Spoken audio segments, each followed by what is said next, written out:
আমরা সংস্কৃত কেন পড়ব বা কেন জানব তার একটি উদাহরণ দিই। শাস্ত্রে পাঠা বলির কোনো উল্লেখ নেই, উল্লেখ আছে ছাগ বলির কথা। ছাগ মানে পাঠা বা ছাগল নয়, ছাগ কথার অর্থ হলো ষড়রিপু। বিশুদ্ধ বাংলা এবং সংস্কৃত ভাষায় ষড় কথার অর্থ হলো ছয় এবং রিপু কথার অর্থ হলো শত্রু, অর্থাৎ কাম, ক্রোধ, লোভ, মোহ, মদ, মৎসাহ্য। এই ষড়রিপুগুলিকে একত্রে ছাগ বলা হয়। ছাগ বলির অর্থ হলো নিজেকে ভগবানের নিকট সমর্পণ করে এই ষড়রিপুগুলিকে ত্যাগ করা, অর্থাৎ এই ষড়রিপুগুলিকে বলি দেওয়া, যাকে এক কথায় ছাগ বলি বলা হয়ে থাকে।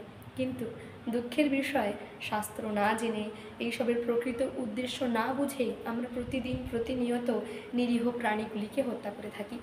আমরা অথচ নিজেরাই পাপের ভাগীদারি হচ্ছি মায়ের কাছে নিরীহ প্রাণীগুলির বলি দিয়ে।